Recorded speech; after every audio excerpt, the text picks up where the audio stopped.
Queridos hermanos, un cariñoso saludo desde Argentina.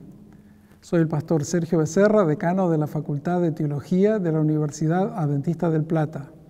Nuevamente estaremos acompañándoles este trimestre con un comentario de la guía de estudio de la Escuela Sabática con profesores de la Facultad de Teología de la Universidad Adventista aquí en Argentina. Pero en esta ocasión ampliaremos un poquitito el espectro de aquellas personas que participarán de los diálogos de los paneles. Tendremos capellanes de la universidad, profesores, alumnos, y esperamos que juntos podamos sacar mucho beneficio del estudio que tenemos en este trimestre. Estaremos estudiando el libro de Deuteronomio y lleva nuestra guía de estudio por título La verdad presente en Deuteronomio. Hay muchos paralelos que podemos establecer entre la experiencia del pueblo de Israel de la antigüedad, que está a las puertas de la tierra prometida, con el pueblo adventista del tiempo del fin, que está a las puertas de la Canaán celestial. Estamos seguros que estos mensajes que Dios tuvo para su pueblo de entonces van a ser de gran utilidad para nuestra propia experiencia cuando nos toca vivir eventos que nos preparan para el cielo. Que el Señor nos bendiga y que podamos juntos sacar mucho provecho del estudio de la palabra de Dios. Bien, bienvenidos. Tengo el gusto de poder presentar a la mesa que nos va a estar acompañando el día de hoy. Y es una mesa especial porque la verdad que les voy a contar un poquito cómo conocí a estas dos personas. Primero quiero saludar a Augusto. ¿Cómo estás? ¿Cómo anda, Leo? Todo bien, gracias a Dios. Gracias por venir, gracias por acompañarnos. No, es un gusto poder estar acá con ustedes. Bien. Y Luis Miguel, ¿cómo estás? Muy bien. La verdad que es interesante. Creo que nunca habíamos tenido una reunión los tres. Ajá, tal cual. Así que mejor si es estudiando en la escuela sabática. Muy bien. Tengo el gusto de conocer a los muchachos hace un tiempo porque por allá en el año 2013 comenzamos a estudiar juntos la carrera de teología, la cual continuamos por varios años, pero hoy la vida y Dios nos trajo por otros rumbos. Augusto, alumno de la carrera de psicología y de teología, un alumno avanzado. Ya falta poquito, ¿no, Luis? Poquito, meses. Bien, meses. Y Luis Miguel, alumno avanzado de teología y del profesorado de música. También falta poco, ¿no? Sí, falta poco. Muy bien. Este año sí. Qué bueno, qué bueno. Y bueno, y hoy lo que nos convoca es poder empezar este trimestre, un trimestre nuevo, que habla acerca de Deuteronomio, ¿no? Y me encanta un poco el nombre de la lección, que ahora vamos a hablar un poquito acerca de eso, La verdad presente en Deuteronomio, ¿no? Qué título interesante, que creo que da para desglosarlo y poder entender un poquito más, pero antes de pasar hacia eso, creo que está bueno recordar un poquito el contexto del libro que nos convoca para este trimestre, ¿no? Y contaba la lección que durante el reinado del rey Josías en Jerusalén, en el 640, 609 a.C., alguien que probablemente trabajaba en el templo encontró un ejemplar de un libro, ¿no? Lo leyeron ante el rey Josías y cuando el rey leyó y escuchó estas palabras, dice que rasgó sus vestidos. Es decir, que se encontró ante la palabra de Dios y se dio cuenta de la situación suya, probablemente espiritual, y de su pueblo. Y obviamente en señal de luto dice que rasgó sus vestiduras, ¿no? Saben que algunos llaman, en base a esto, a este libro, el libro del pacto. Y cuando se preguntan qué libro, algunos autores proponen que es el libro de Deuteronomio. Así que está bueno saber que un libro que marcó el rumbo espiritual del pueblo de Israel también puede ser un libro que marque nuestro rumbo espiritual hoy. Y es interesante porque Deuteronomio en nuestro día a día no es un libro que leemos, ¿no? Que sentamos y, bueno, vamos a estudiar Deuteronomio. Pero tuvo un impacto tan grande ahí con Josías, ¿no? Y con todo el pueblo de Israel. Y está buena la oportunidad que estamos teniendo ahora de estudiarlo y ver si encontramos algo para nuestra vida hoy también, ¿no? Tal cual, Augusto. Y como vos estás mencionando, este impacto, ¿no es cierto? La gente lo puede leer, nuestros amigos que quieran profundizar. Lo que causó este libro en el reinado del rey Josías se encuentra en 2 de Reyes 23. Así que luego de acompañarnos en el repaso pueden ir y profundizar un poquito más. Pero la primera pregunta que le quería hacer a los dos, y vamos a empezar con Augusto respondiendo, es ¿qué significa para vos este concepto de verdad presente?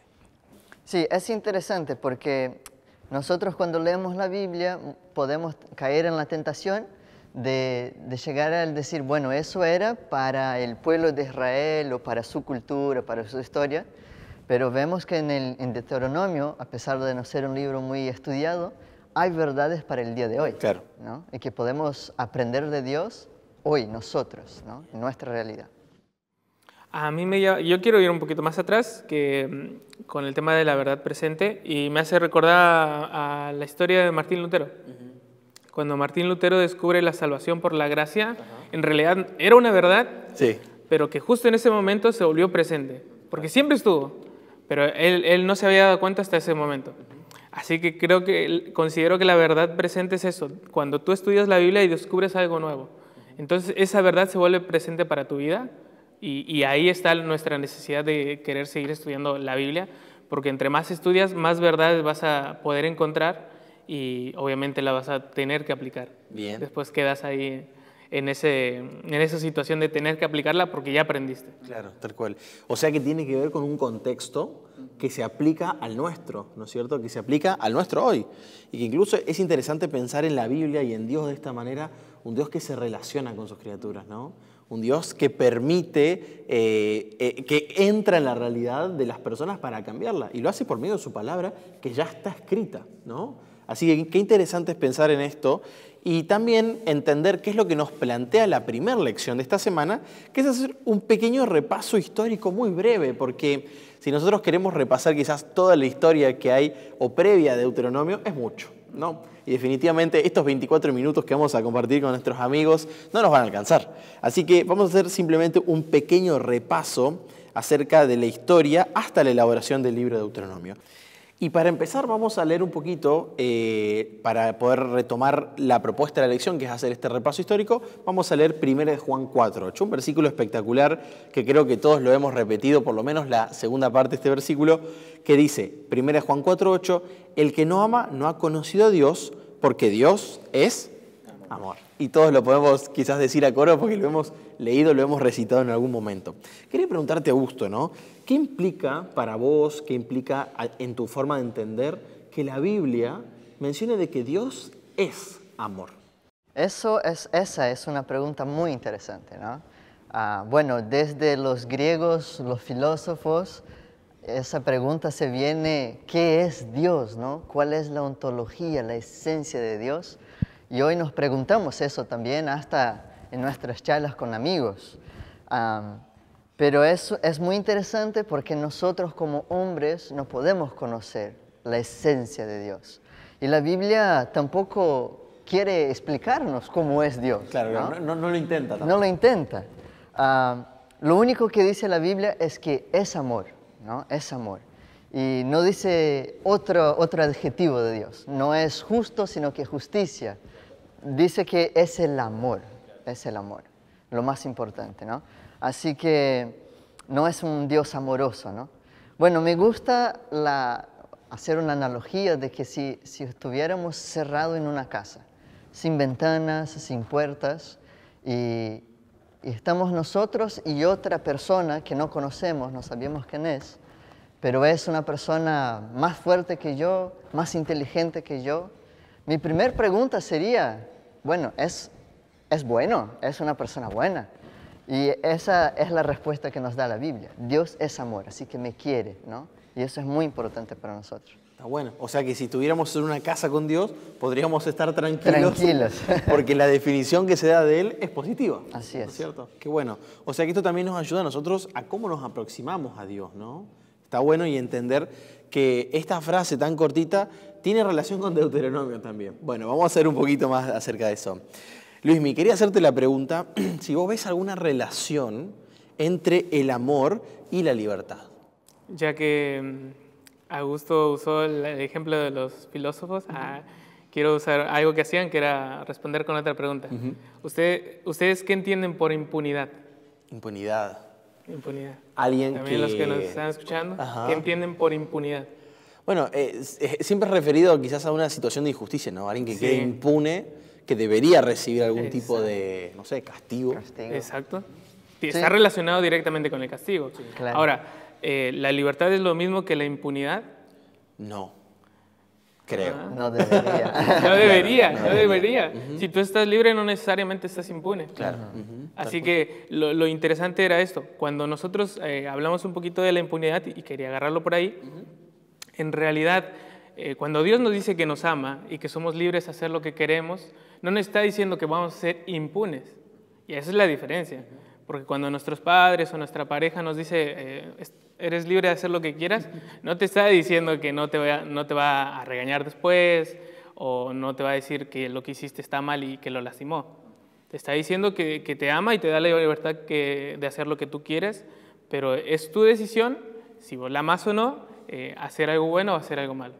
Así que el amor obviamente está ligado con la libertad, y recordemos que no es lo mismo amor que impunidad. Impunidad, bien. Y por otro lado, no es lo mismo tampoco que una persona te ame libremente a que esté obligada a amarte. Tal cual, tal cual. Qué diferentes serían nuestras Sí. relaciones el entender que está forzado a amarme, ¿no? De hecho, la lección hablaba un poquito de eso y usaba el ejemplo de algún robot. O por ejemplo los animales, que nosotros amamos los animales. Nos encanta tener mascota en la casa. Pero no es lo mismo tener una mascota y una pareja. Claro, Es tal lo cual. mismo tener una mascota y un padre o una madre que se encarga de vos, que se preocupa por vos y que quiere hacer cosas buenas por vos. Tal Y cual. así que esa es la diferencia también entre el amor, que una persona elige amarte libremente y una persona que está obligada a amarte. No hay amor sin libertad, ¿no? No hay amor sin No libertad. puedo decir, Luismi, amame. No, eso no existe. No, y qué interesante es para nosotros como cristianos en nuestra forma de actuar y de relacionarnos con otras personas. Porque, o sea, Dios puso un cartel que dice yo soy amor y encima Dios se toma el trabajo de crear. Y en base a ese amor crea y otorga libertad a sus criaturas para que puedan decidir. Y está muy bueno la diferencia que hiciste, Luismi, en cuanto a la impunidad. Porque también, obviamente, cuando sus criaturas hemos fallado, se ha acercado a nosotros, ha habido consecuencias. Creo que todos tenemos en nuestra vida alguna historia de dolor producto de algún error que hemos tenido, pero también tenemos recuerdos de Dios estando al lado nuestro en esos momentos, ¿no? Y me gustó mucho la idea de la lección que planteaba el hecho de que el amor y la libertad producto de ese amor implica un riesgo, ¿no? Y es un riesgo que Dios asumió. Y creo que es un riesgo que todos nosotros asumimos cuando encaramos una relación nueva. Y no me refiero a las relaciones solo de pareja o amorosas, sino cuando conocemos a una persona, ¿no? Como amigos. O sea, está el riesgo de que esa relación en algún momento se rompa, deje de estar, las cosas cambien, ¿no es cierto? Las emociones. O mejore. O mejoren. O mejore. Tal cual, eso. Es muy un bien. riesgo. Tal cual, es un riesgo. Pero en ese caso es un riesgo que Dios tomó con nosotros y que obviamente estamos felices De haberlo. de haberlo disfrutado, digamos, Tal cual. a pesar del pecado. Y como hay libertad, bueno, hay escritores, San Agustín o C.S. Lewis, ellos afirman que amar es ser vulnerable, porque si amo, me expongo, ¿no? Abro mi alma al próximo, ya sea la pareja, el padre, un amigo, y al exponerme, la persona puede hacer lo que quiere. Claro, ¿no? exactamente. Y ahí está la esencia del amor. Tal cual. Acompáñenme, y a nuestros amigos que nos están viendo también, a leer Génesis 12, 1 al 3, donde ahí dice lo siguiente. Pero Jehová había dicho a Abraham, vete de tu tierra y de tu parentela y de la casa de tu padre a la tierra que te mostraré. Y haré de ti una gran nación, te bendeciré y engrandeceré tu nombre y serás bendición. Y el versículo 3, bendeciré a los que te bendijeren y a los que te maldijeren, maldeciré, y serán benditas en ti todas las familias de la tierra. Augusto, ¿cómo entendemos lo que Dios prometió hacer a través de Abraham? Y si vos ves que esto se relaciona de alguna manera con nosotros, ¿no? Y a mí me gusta ese finalito ahí del versículo, todas las familias de la tierra, ¿no? Me imagino que Jesús ahí, o Dios cuando estaba hablando con Abraham, estaba pensando en nuestras familias, ¿no? En tu familia, en la familia de ustedes que están ahí nos escuchando. Estaba pensando en nosotros, o sea, a través de la genealogía de Abraham vendría Jesús, que moriría por toda la humanidad y nosotros tendríamos esa bendición hoy de poder estar acá hablando de la Biblia, ¿no? Así que qué lindo es esa promesa de que a través de Abraham encontraríamos la bendición de la salvación. Está bueno. O sea que todo el repaso histórico que podemos hacer, vemos a Dios respetando esta promesa incluso hasta el día de hoy. La Biblia es una narrativa, ¿no? Tenemos la costumbre de leer la Biblia por versículos. Agarramos la Biblia, bueno, la Biblia dice eso, vamos al versículo, pero no, es una historia, ¿no? Y toda la historia de la Biblia es contando justamente eso. Dios cumpliendo la promesa de que nos ama y que nos quiere bendecir, Bien. ¿no? Y avanzando un poquito en esa narrativa que la Biblia nos propone, nos encontramos con el contexto del pueblo de Israel, donde es difícil en tantos años de esclavitud, muchas veces pensar en un Dios amoroso. O sea, son 380, probablemente 400 años de esclavitud. Luismi, ¿qué podemos aprender nosotros del rescate que hace Dios al pueblo de Israel en ese contexto de esclavitud? Bueno, ya directamente cuando la Biblia habla acerca de rescate, implica que la otra persona está en una situación vulnerable, por si te das cuenta, dice. Claro, una necesidad. Una necesidad, exacto. Por ejemplo, ahora en nuestro tiempo podemos pensar en terremotos, quizá en un secuestro, quizá en alguna enfermedad, en alguna situación complicada. Así que ya la Biblia te está diciendo que un rescate significa que vos estás en una posición negativa. Y lo que quiere hacer el Señor es sacarte de ahí. Y obviamente que si Dios te quiere sacar de ahí, te va a mandar a un lugar mejor. Claro. ¿No? Así que me gusta pensar que cuando habla acerca del rescate del pueblo de Israel, Él ya sabía que estaba en una posición mala y que los iba a dejar, al final los dejó, los iba a dejar en una posición mucho mejor, claro. Un reino completamente enorme, con un poderío tremendo. Así que Él cumplió eso. Y si nos ponemos a analizar, lo sacó de un lugar malo, Egipto, a un costo muy alto, la muerte incluso de los primogénitos. Alguien intercedió, en este caso Dios mismo, y bueno, al final los puso en un lugar mejor. Así que lo mismo te promete a Dios a ti, que te va a sacar de un lugar que es malo, que tiene un costo muy alto, que en este caso es la sangre de Jesús, que Él, de hecho, directamente Jesús está intercediendo por vos y que te va a dar un lugar mejor. Y bueno, como decía Augusto, como la Biblia es una narrativa completa, el fin en sí es el cielo. Claro, qué bueno.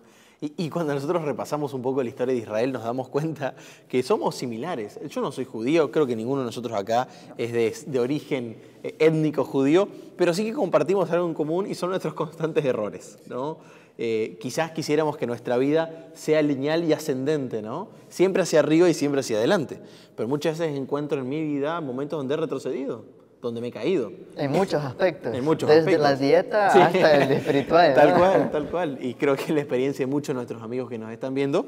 Pero es la historia del pueblo de Israel también. Tristemente, si la repasamos, vemos que eran sinceros muchas veces en sus intenciones, en sus motivaciones, pero se equivocaron en más de una oportunidad. Le fallaron a Dios. Y fíjense que en el contexto del rescate le fallan después de haber visto todo lo milagroso que había sucedido. Entonces yo me pregunto, ¿por qué fue así? O sea, ¿por qué la experiencia del pueblo de Israel es así? Y de esa experiencia, ¿cómo podemos nosotros aprender a confiar en Dios verdaderamente? Eso, bueno, ¿por qué fue así? Creo que vivimos eso, ¿no? Esas ganas de querer mejorar, pero a veces hacer cosas malas, Claro. ¿no? Quiero hacer lo bueno, ya decía Pablo, ¿no? Quiero hacer el bien, pero el malo está en mí. Y bueno, sentimos eso también. El tema es que, bueno, la Biblia nos trae varias palabras para pecado. Y nosotros tenemos una nomás. Claro. Pero ellos tenían el pecado de, intenté hacer algo, pero no pude. Y tenían otra que también era una rebelión. Claro. Sé lo que es lo bueno, pero hago lo malo. Claro, que es la de Génesis 6, Claro, antes del diluvio. la ¿no? rebelión. Claro, ¿no? en sí, el Sí. fin era rebelarse. Rebelarse, así es. Y creo que cuando estamos hablando, nunca alguien que quiere hacer lo correcto va a rebelarse. Claro. Pero cuando miramos el plan de Satanás, por así decir, él no nos va a hacer de la al Z, sino que va a los poquitos, ¿no? Paso a paso. Paso a paso, ¿no? Y cuando hablo con personas sobre pecados y eso, una frase que siempre está es que me dicen, Augusto, no me imaginaba que iba a llegar tan lejos, Claro. ¿no? Y el pueblo de Israel me imagino que era lo mismo. Paso a paso, dejando de confiar en Dios, en los pequeños detalles, llegó hasta hacer un becerro ahí de oro, ¿no? Así que Quizás pasa en nuestra experiencia, miramos hacia atrás y no podemos creer a qué puntos habíamos llegado tan lejos de Dios, ¿no? Pero, perdón, contestando tu pregunta, ¿cómo podemos aprender a confiar en Dios? Es que no importa cuán lejos estemos de Él, Él siempre va a estar ahí, ¿no? Así que no importa dónde estés hoy, en ese momento, Dios está a tu lado. Basta arrodillarte, orar y Dios te perdona todo. Eso es muy lindo. Y está relacionado con la definición. Y sí. Dios es amor, ¿no es cierto? Dios es amor. Pero cuando nosotros vemos, por ejemplo, la historia contemporánea a Jesús, el pueblo de Israel contemporáneo a Jesús, vemos que su acercamiento a la ley era otro. Es decir, no significaba que estaban más cerca de Dios que el pueblo de Israel saliendo del exilio, sino saliendo de Egipto, pero vemos que su relación con la ley era otra, ¿no? Que hay una palabrita incluso ahí que también en la lección se hablaba, que es el legalismo, ¿no? Ellos adoptaban otra actitud frente a la ley. Entonces quería preguntarte, Luismi, a vos, ya que la obediencia es esencial en la Biblia, es decir, los errores vienen por desobedecer a Dios, ¿no? ¿Qué es entonces el legalismo? Y segundo, ¿qué factores pueden pervertir el intento de ser fieles a Dios? Porque quizás están estos dos intentos. Quiero ser fiel a Dios y me equivoco, me caigo, como como Augusto nos comentaba, pero está esta otra forma. Quiero ser fiel a Dios, pero termino cayendo en el legalismo. Bueno, a mí siempre me gusta buscar el significado de las palabras, ¿viste? Así que busqué qué significaba el legalismo. Claro. Y curiosamente dice, uso excesivo e inapropiado de la ley. Ajá, mira. Y la siguiente definición es, persona que se ocupa de aplicar de manera explícita y literal las leyes humanas o religiosas. Así que básicamente el legalismo es, en palabras simples, cuando vos te preocupas más de que la ley se cumpla, claro, que de que la persona cambie su estilo de vida. Claro. Cuando yo estoy más preocupado en castigar a esa persona que se equivocó, eso ya está tomando forma de legalismo. Pero cuando vos agarrás y querés ayudar a esa persona a que cambie su rumbo de vida, porque capaz que no es un estilo de vida que le pueda traer beneficios, ahí estás tomando la otra posición, que en este caso es de justicia, digamos. Claro. Lo interesante es que si vos permaneces en el camino del legalismo, la muerte de Jesús básicamente es inservible, porque ¿a qué viene? Si están los 10 mandamientos y tú no pudiste cumplir uno y directamente tienes que sufrir el castigo de los 10 mandamientos, ¿a qué vino Jesús? Claro. ¿Con cuántas personas se queda? O sea que básicamente si caemos en el camino del legalismo, la venida y el sacrificio de Jesús queda inutilizado. Claro. Así que ese es el problema del legalismo. Y bueno, para no caer en el legalismo es pensar que esa persona que se equivocó tiene la oportunidad a través de Jesús de cambiar su estilo de vida y mejorar. Bien, o sea, tener el foco en las personas. Claro, más que en la ley. Está bien, que creo que está relacionado con el amor también, ¿no? Por supuesto. El amor que todo lo puede, claro, ¿no es cierto? Y creo que ya nos queda poco tiempo y cabe hacernos una última pregunta para que podamos responder de forma breve, y es, más allá de la definición inicial acerca de Dios, ¿qué podemos aprender acerca de Él en esta lección, ¿no? Si yo pudiera resumir, diría una palabra: vínculo o relación, ¿no? Dios quiere relacionarse con nosotros. La única manera de que podemos estar con Dios es cumpliendo su ley, pero si hacemos algo mal, no hay problema porque Él es amor. Él quiere estar ahí, en esa relación, ¿no? Entonces yo resumiría en eso, vínculo. Dios quiere estar con nosotros. Eso es lo central para mí. Gracias, Augusto. No, por nada. Luismi. En una palabra es difícil. En una frase. En una frase. Pero estaba pensando en una palabra y una linterna. Me gusta pensar en Deuteronomios como una linterna para ir por el camino que nos está mostrando. Si bien no es uno de los libros que normalmente disfrutamos leyendo, en realidad es lo que te va a decir que ese es el camino correcto que tienes que seguir y que estás bien encaminado. Bien. Gracias, muchachos. Gracias por acompañarnos. Gracias a ustedes también que nos acompañan. Y ojalá que podamos aprender mucho de este último libro de la ley, como se llama Deuteronomio, ¿no es cierto? Y ojalá que podamos verlo a Dios más cercano de lo que nosotros solemos verlo a través de estos capítulos. Que Dios los bendiga y nos encontramos la próxima semana.